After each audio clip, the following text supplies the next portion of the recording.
my opponent doesn't think so, and that's why he needs to go. He spent an entire career out in Washington, 30 years as a matter of fact, working from one politician to another. And unfortunately, he's really mired in those ways, and the decisions that he's making are hurting Iowans.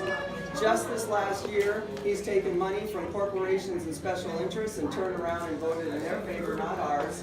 He's taken money from health insurance companies and then turned around and voted for a plan that would increase premiums on Iowans, especially older Iowans. And then he turned around and voted for a tax bill that puts more money back in the pockets of the wealthy and corporations and hurts hardworking Iowans. And he's even voted for plans that would jeopardize Social Security and Medicare, and we can't have that. Well, I intend to go out there and do things differently. As I mentioned, I'm a mom, I've been a public servant, but I'm also a small business owner. My husband and I have a small digital design company, a lot of website work. And I get the struggles that our Iowa families are facing. I'm having to balance checkbooks for not our family and our business. I'm having to look down every single day and see how is it that we're going to, keep staff employed. How are we going to pay bills? How are we going to make things work for my family and for their families? And I think it's time we send somebody out to Washington who actually deals with those daily struggles. And I'm going to get out there and do whatever it takes to improve the lives of the people here in Iowa. And I've got pretty sharp elbows when it comes to doing the right thing. So here's the deal. I don't think it matters if you live here in one of our more rural communities or in one of the big metro areas or out on one of our farms. Every single one of us deserves to have a voice out in Washington. Our teachers deserve a voice. Our seniors deserve a voice. Our kids who are coming out with so much student loan debt they can barely make ends meet. You guys who have your futures ahead of us, you guys need a voice out in Washington. That's right. So when I get out there, I'm going to make sure that you've got one. I'm going to bring all of you with me and your friends and family. We're going to need a big bus for that. Sound good? Okay, good. I'm glad to hear it. And I've been saying this entire campaign. I don't care if it's a Democrat or a Republican. I will work with anybody in Congress as long as it's right for the people here in our corner of the state. But I'm going to fight back against any of them if it's not. And I will relentlessly protect Iowa and its citizens because we need a champion out in Washington who's going to stand up and make sure that our voices are heard.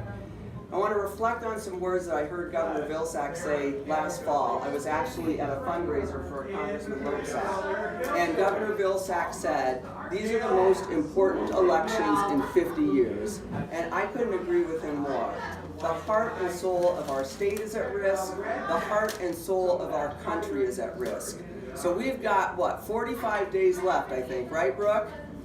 And I am going to be, that's right, and we are going to work as hard as we can. We're working incredibly hard. We have been this entire time to crisscross this district, keep talking to as many Iowans as I can, get in front of independents and Republicans, because I'll tell you what, across the board, it doesn't matter if you're a Democrat, a Republican, or an independent here in Iowa, we all have the same values, and we all want to make sure that our families have opportunity. So I'm so grateful to be out here and talk with all of you. I ask for your voice. I ask for your vote.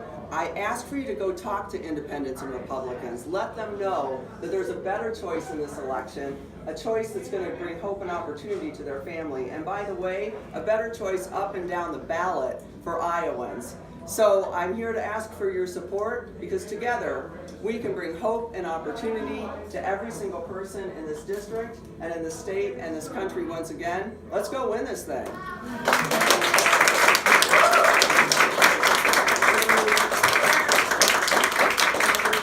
I love it. Take just a couple questions because unfortunately we're running a little behind, and I also want to give our field organizer an opportunity to pass around ADRs and get everyone signed up to vote, and anyone who wants to get involved can get involved. So we'll just take a couple questions and then Cindy will mingle and our field staff will do what they do. Yeah. Does it count as a couple of each one person? A couple of people. Good, we've got five. So there's a new attack ad about you that says you took all these bonuses before the people of Iowa got trampled by something. Oh, yeah. What on earth is that one about? And then my second question, do you and David Young have any debates on the calendar?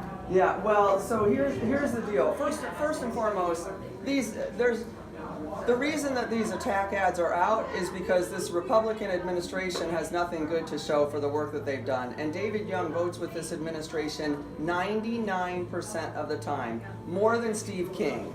Remember that. More than Steve King, okay? He is a rubber stamp to this administration. So they're going to try and put anything out there that they think is going to get people's attention, but none of it's going to work. I'll tell you why, because we've got a better plan to make life better for people.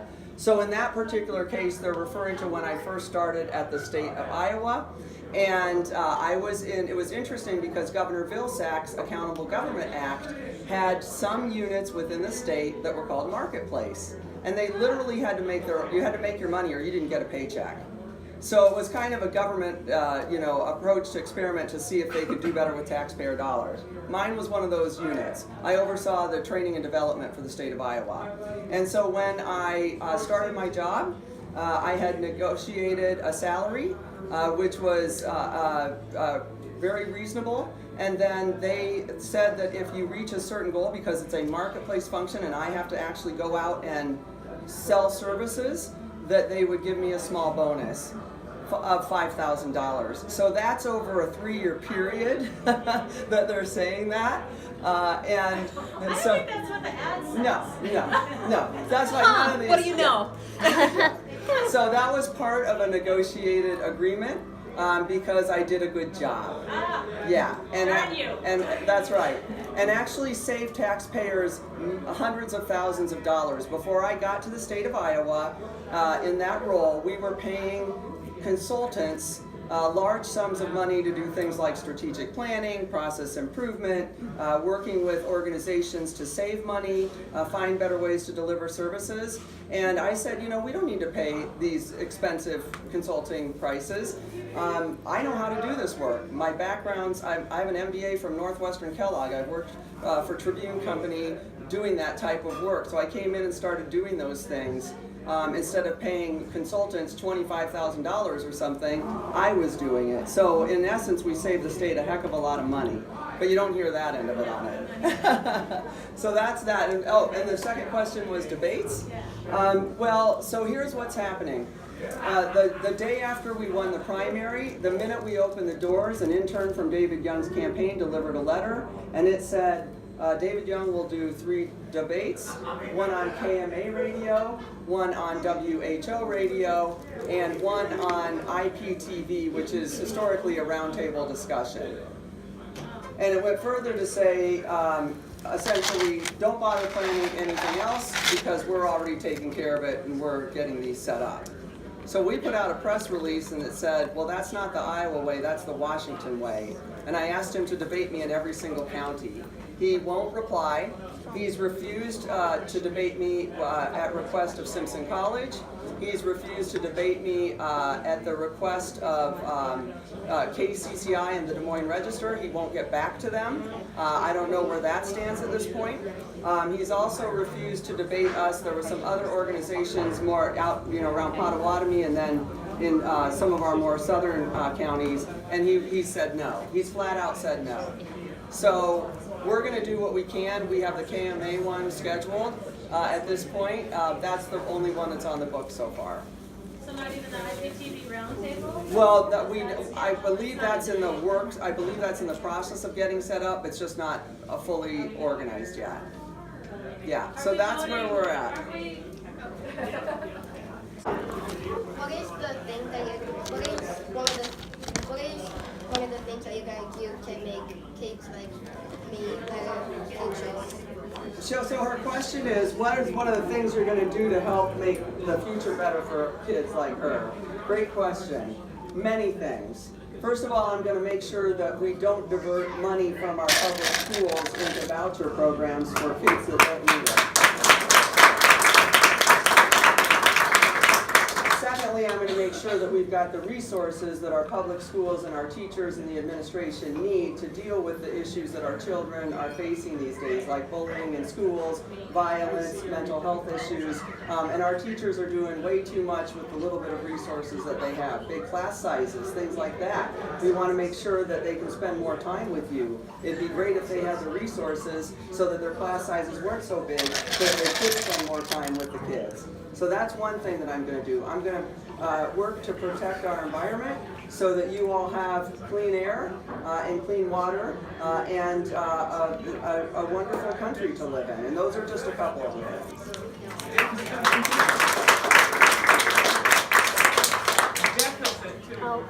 Oh my goodness, yeah.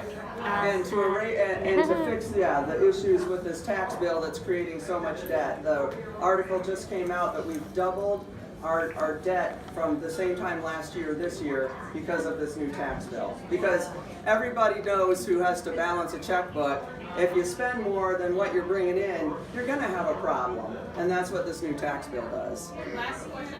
All right, well, I'm going to turn it over to our field organizer here who's going to tell you a little bit about how you can help and how you can help by voting to get your registered. All right, thank you, Sydney. So my name's Jesse. I don't mean to get all of you guys. My name's Jesse. I'm a field organizer for the campaign. What that means is I basically organize volunteers and get us working on the ground, knocking doors, and making phone calls so we can talk to voters, get people who want to vote to vote, and get people who might be watching the news, might be upset with what they're seeing, who normally maybe vote Republican. Vote our side this time because, as you just heard, there's a lot going on that they might not agree with. Basically, David Young's numbers on all of our polls in the past month haven't moved up. They've just been staying at a flat line. So the field team is the most important part of this campaign right now. Getting to voters who either aren't going to go out on election day and making sure they do go out, and getting to voters who haven't made up their mind as far as who they're going to vote for, and making sure they vote for us is going to throw our momentum over them. You see all the attack ads. The reason there's so many out there is because his numbers aren't going up. They need to make sure our numbers don't reach his. So the field team is the most important part. I'm urging everyone to get involved. If you haven't filled out my sign-in sheet, just add your name. What you guys have done out here so far without the assistance of any campaigner, the DCCC, or any funding is incredible. And I'm here to give you everything you need at this point. So yeah, just get involved. My second point is these AVRs on the table here. Can you explain, do you Yes. guys all know the acronyms? A vote by mail ballot. It's a registration form. What they do is you fill it out and they mail you a vote by mail ballot on October 3rd. You can sub in for a normal ballot if you can't get to the polls on election day. It's good to fill one out just in case something happens. Voter suppression is a real thing. Things come up. Life is a real thing. You don't know what's going to happen on election day. We just want to make sure you're covered. We want to make sure your vote counts. We want to make sure that regardless of anything, your number is included in the count. So just fill them out. Even if you totally want to go out on election day and that's your plan, fill it out just in case something might come up. It's just like the real experience. They'll even mail you the sticker. It's awesome. All right, that's all I got. I'll keep it short. What about signs? Oh, yes. And I'm actually going to follow Jesse here really quick. I've taken election day off work. So what that means is if anyone needs my phone number for a ride to the polls, open to close, I will go around our entire district, which is going to be precincts, Polk City 1, Madison 1, and Sheldon 1, and I will get everyone to the community center to vote if you do not have an absentee ballot. My number is on Facebook, my number is on our email. If you need my number from anyone, please let me know, but I will be running all day. That's awesome, and I can say I, as well as everyone from the field team, resonate that. We'll make sure you get to the polls. Thank you, folks. I've been door knocking and it's not that intimidating. Once you get started, they have the software system, makes it really simple. So if you have any inclination toward volunteering, it's a simple way to do it. And if you want, we put up a fact sheet on our website.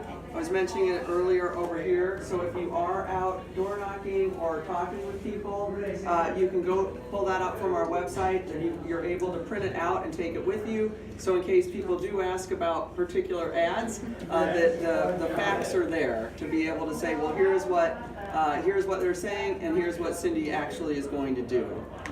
So that's also a helpful piece to bring with you in case you're talking with people. I'm sorry I was late. Maybe you That's covered all this right. already, but could you go over I've heard that you successfully mediated between gun owners and naturalists when you did some work for DNR. Is that? You work with the hunters. Oh, I'm not sure what that was. Listen, I can barely keep up with what's happening out there. When I was at the Department of Natural Yeah. Resources, I oversaw multiple units. One of them was hunting and fishing licensing. So I'm very familiar with Iowa's history of gun ownership for sport and protection. And, I want to protect the Second Amendment. But I know very much so that those hunters wanted to ensure that there was good safety. They actually volunteered to train, and we had a great volunteer base to train people on gun safety. So that might have been what you were thinking about. What was your capacity there? I was a division administrator. And you oversaw the I oversaw birds and bunnies? no, I was the division administrator for what was called Management Services Division. So at any given point in time, here's what I oversaw. But our budget department, $300 million budget, including multiple federal funding lines. We're pretty familiar with federal funding opportunities. IT, human resources, volunteers, AmeriCorps, hunting and fishing licensing, engineering in our parks, communications and marketing in the magazine. What am I missing? That sounds great. And so was part of the leadership team of the Department of Natural Resources, along with the two other divisions. There's 3 division administrators that report into the deputy and the director. Yeah. Well, I'm gonna give our field guy a chance here to get those AVRs around to you, and if you need some for friends at home or family at home too, just get them back in. All right, and Cindy will mingle a little bit. She probably needs a glass of water at this point. Yeah, well, thank you so much, everybody. Let's go win this thing.